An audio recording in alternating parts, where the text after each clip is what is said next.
Arabile, what's happening today? Yeah, good afternoon, Nompu. Well, it's an interesting market day. Of course, it was green in Asia, as you just pointed out with Nzinga there. It is going to be a green day in South Africa for now, at the very least. Of course, even the likes of Naspers as well, seeing some positive trade.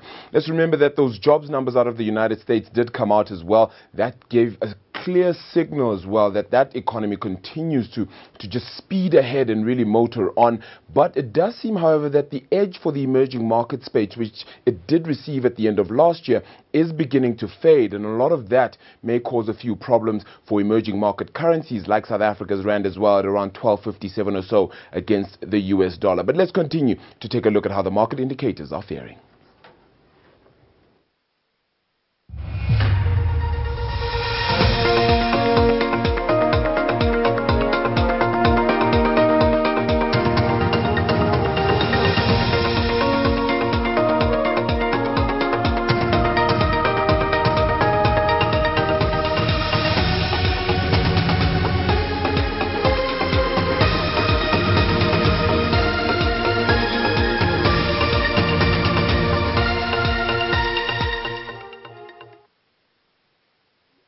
You saw the market there in itself, a relatively green board for most things across South Africa. Bright Khumalo from Vestec joining me in studio. Bright, thank you so much for the time. It's been an interesting one. If you trade through from the United States, those jobs numbers will certainly still ricochet into the South African market for now. Yeah, definitely. I mean, looking at those jobs numbers specifically, we're talking about 223,000 new jobs added in the month of May. It's, taking the unemployment number to 3.8%, the strongest in 18 years, I believe. And in terms of growth, the growth has been a streak of 9 years of just growing jobs numbers there in the US.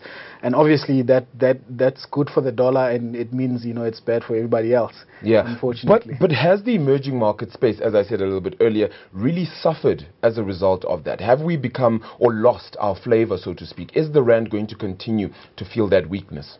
I mean, if the American economy does grow at actually 2% that they're projecting this year, and in the next probably 2 to 3 years, we will feel the pain, and unfortunately we cannot do much about it because, again, we know Donald Trump's policies are very US centric. They're not very open in terms of trade. Continuing with Donald Trump himself, those trade wars and all of those factors bound to hurt South Africa as well with regards to steel. But I think the emerging market space, again, one of those that you have to look at and say, where to from here for emerging markets?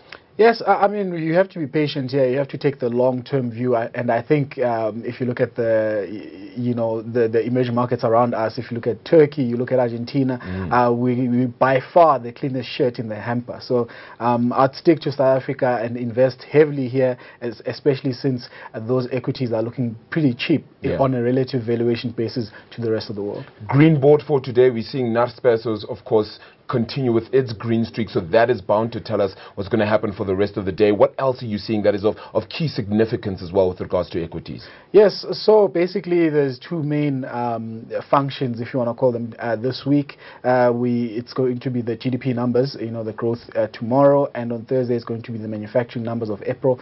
So we're keen to look at that and see what Ramaphosa has brought us in terms of our markets. Yeah. But I mean, we do expect some slight dip in that GDP number itself. Correct, mining, manufacturing not doing as well as they should have. Yeah. Does that, however, hinder the progress for 2018? Do we see growth not reaching the 1.7 or 1.5% projected by most?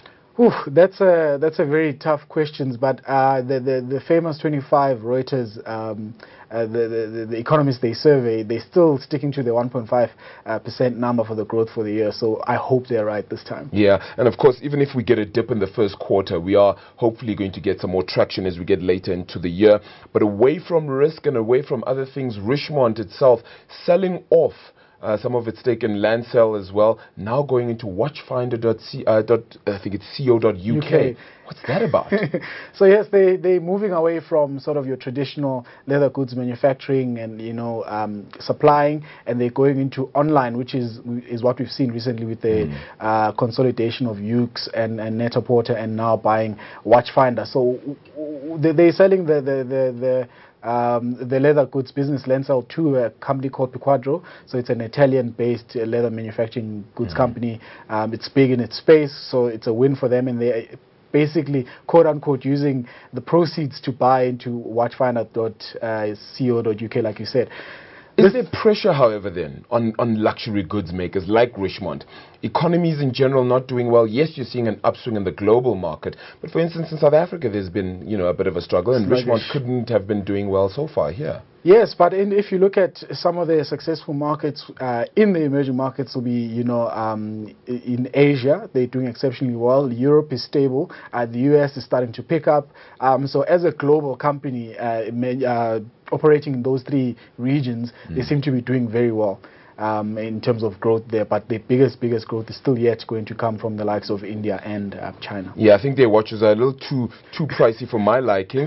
But another one, we keep talking about land. It's a very big and hot topic here in South Africa. Correct. And it seems Stadio is heading into that space for their own strategic purposes. Of course. So they entered into a sale agreement to purchase about 7.8 hectares of land in Durbanville. Naturally, that will be the first place they look into because they know a lot about Durbanville, and Dr.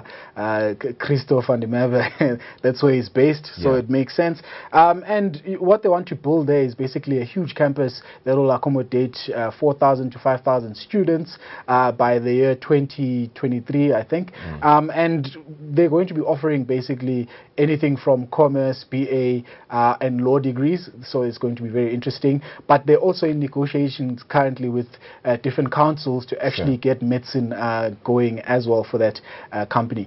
But what's interesting also is that they came out on that same SENS announcement basically saying the number of students is sitting somewhere between 26,500, and they expect that number to crest 30,000 as they take in the new intakes next year. So that's going to be fantastic to see. It's a green day across the board for now. The JSE itself faring relatively well. Industrials leading the pack indeed. The likes of Naspers, as we always say, will certainly lead the market. That's a look at the markets now. Bright Khumalo from Vestat was joining me in studio. It's just gone lunchtime. We'll get in with Nompu and Nzinga just after this.